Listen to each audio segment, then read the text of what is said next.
You guys, I have a serious obsession. It's hummingbirds. I love hummingbird feeders.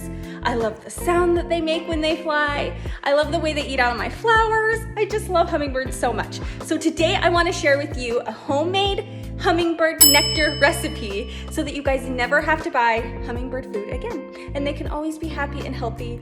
And maybe we'll talk about hummingbirds as we go. So let's get to it. All right, so one of the biggest problems I've noticed with hummingbird feeders is how dirty and gross they get. So one of the grossest things about them is that they are always covered in ants. Even right now there's ants crawling all over because I just brought this one in. So you need to clean your hummingbird feeders as often as you can remember. Some people say like clean them every other time you fill them or every time you fill them. I fill this thing up twice a day because my hummingbirds are such pigs, or maybe we have a lot of them, or I don't know, but there's no way I'm cleaning this thing out twice a day. So just clean it out as often as you remember. It just helps keep the birds healthy so there's nothing weird and funky growing in there and keeps the mold under control. So let's clean it out. While we're cleaning this out, let's talk about hummingbirds for a minute. They're the coolest little creatures. So when they eat, they move their tongues in and out 13 times per second. Hummingbirds weigh less than a nickel, and their little tiny eggs are the size of jelly beans. Another interesting fact is that hummingbirds are the only bird that can fly backwards, which is pretty cool. A hummingbird's tiny little legs are made to move sideways when they're perched, but they can't walk or hop. So after I clean the feeder out with soap and water, I'll put a little tiny bit of bleach in a bowl with some warm water and just let it sit for a little bit. And I just feel like it really sanitizes it and gets it nice and clean. So while we let this soak, let's go mix up the hummingbird nectar in the blender. All right, you guys, so the recipe is super straightforward. It's just 4 parts water, 1 part sugar. I find it's easier to mix it in a blender because it blends it all up. You can boil it too if you really want it to dissolve, but it's not necessary. And then after you make the recipe, you can keep it in your fridge for like 2 weeks. That's usually how long it will stay good for.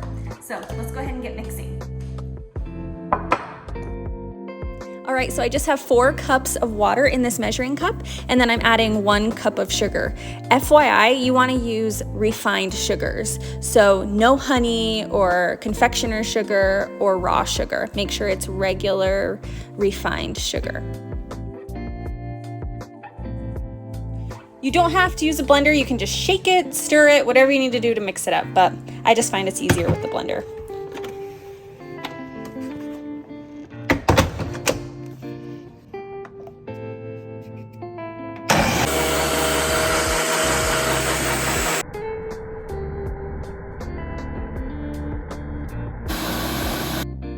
Real quick, I just wanted to say, don't be tempted to add red dye to the homemade hummingbird nectar that you're making because I've read a lot of things that say it could be harmful to the bird. So just leave it clear. They'll be attracted to the colorful feeder and they'll love it. Okay, now we're gonna pull these out. They've been soaking in our bleach water solution. They should be nice and clean and sanitized, and we will let these dry out.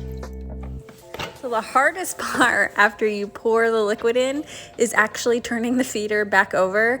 If you are a hummingbird mama like me, then you know what I mean. It's the most annoying part. You're always constantly spilling it all over, but I'm gonna do my best here.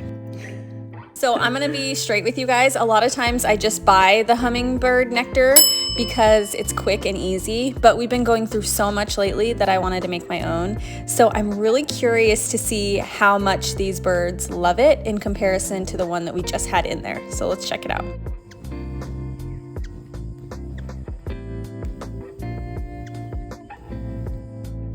For those of you wondering, clearly they love it just as much as the last one, so I call that a success. Real quick, I just wanted to talk about the different kinds of plants you can have in your yard that will attract hummingbirds that they can drink from naturally. Petunias, they love to stick their little beaks in here. They're constantly eating off of the petunias in my yard. And then they also love these little hollyhocks. This is like a biannual flower. It comes back every other year, but they love it. They're always flying over here, and it's so fun to watch them. And then here we put a second feeder in so we could watch it out the window. And this is our favorite thing to do in the house. We just sit right here in this little brown chair, or sometimes I just sit on the floor by the window and they just fly by all the time. It's so fun.